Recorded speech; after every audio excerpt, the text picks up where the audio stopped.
Today on Sugar Spun Run, I'll be showing you how to make creamed spinach.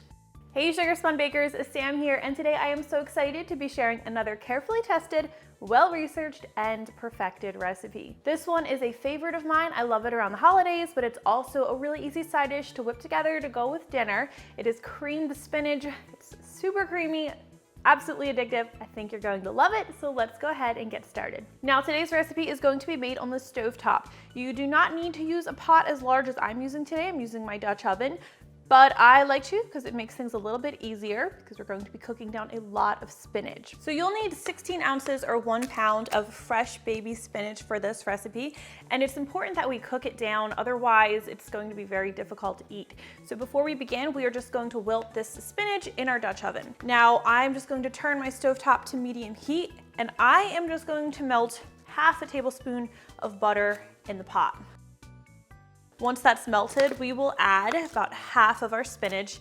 While you could do this all at one time, I find that's just too much, so I just like to do half at a time. And we'll cook this just until the spinach is nice and wilted. You'll see it cooks down really small. And now once it's looking like this, we're going to want to remove it from the pot. Now I am going to move mine to a colander right here because it does have some juice in it that we're going to want to kind of drain out. And I'm just going to use my tongs, transfer this to my colander. And then I want to show you right here, I have a cutting board that I have lined with some paper towels. I'm just going to set the colander on that. We're going to be using it again in a minute, but those paper towels are just going to catch any drippings from the spinach while it cools. Now let's go back to our stovetop, and I like to wipe this out with a paper towel just to get any of those juices. And then we'll add another half tablespoon of butter. And I'm using unsalted butter, but really salted or unsalted would be totally fine here. Now once that's melted, we will add the rest of our spinach. And we're just going to do the same thing, cook it down until that spinach is nice and wilted. And we will once again remove it from the pot.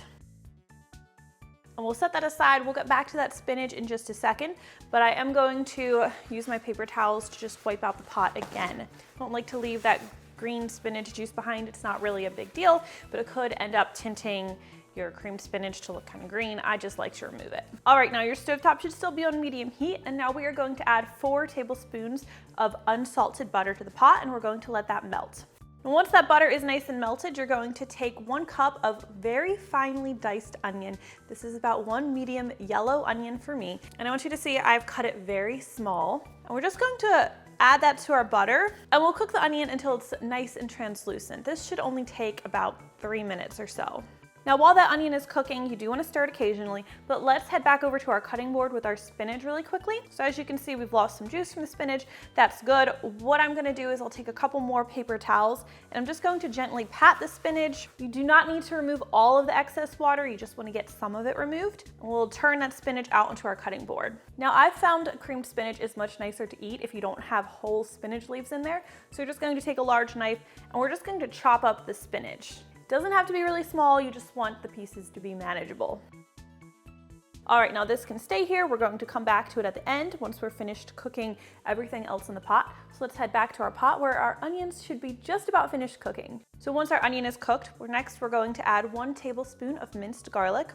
And we'll stir this in as well, and we're just going to cook this until it's fragrant, which is usually about 30 seconds, maybe 60 seconds. It should be smelling really good in your kitchen right about now. Okay, next you need 1/4 cup of all-purpose flour, and we'll just sprinkle this over the butter and onion and garlic, and then I'm just going to use my spatula to work that in. You don't want to see any lumps of flour remaining. You want to get that really nicely mixed in. And once it is mixed in, we're just going to cook it for another 30 to 60 seconds while stirring constantly. Make sure all that flour is nicely absorbed. All right, so this is looking pretty good. So the next thing you're going to need is 3/4 cup of milk. I'm using whole milk today, and I am just going to gradually pour this in to the onion mixture while I am stirring everything together. You want to go nice and slow with this. If you go too quickly, everything's not going to blend together and get nice and creamy the way you want. Next, we are going to need 3/4 cup of heavy cream. And the same thing, we're just adding it slowly, and you should see this mixture thickening right in front of you. So now we can start adding our seasonings. For today's recipe, I like to start with a ½ teaspoon of salt. This is just table salt, though fine sea salt would also be excellent. And a ½ teaspoon of ground black pepper. Now this is optional, but I like to add 1/8 teaspoon of paprika. And then for just a little bit of heat, I add literally a sprinkling of cayenne pepper. Also optional, but I really like the subtle depth that it adds to the creamed spinach. Now, some recipes like to use a little bit of ground nutmeg. That's not my personal favorite, but you could use a little bit of that instead of the paprika and cayenne. Now let's stir these in until everything is nicely combined. And at this point, I like to turn down my heat a little bit. You don't want it to be too hot, so I'll turn down my heat to medium-low. And we'll add 3 ounces of full-fat cream cheese. And if you can see, I've cut this into cubes. And we're also going to add a ½ cup of shredded Parmesan cheese. Now just stir everything together, and you just want to keep stirring it until the cream cheese and the Parmesan cheese are completely melted. All right, once everything is nice and well combined, let's grab our spinach that we just chopped up a little bit ago. We'll slide this right into the pot. And I like to switch over to a spatula here. It's optional. It just helps me make sure that I'm getting the sides of the pot and nothing's burning there, and just makes me feel like I'm really getting everything well combined. And now you can remove it from heat and you can serve. Obviously you could serve it right in this Dutch oven or whatever pot that you cooked it in, but I'm going to move mine over to a serving dish. And that is how you make one of my all-time favorite side dishes. Super easy, super creamy, and so good for Thanksgiving or any time of year. I hope you guys enjoyed today's recipe, and if you try this one out, please let me know what you think. I always love hearing from you. Thank you so much for watching, and I'll see you next time.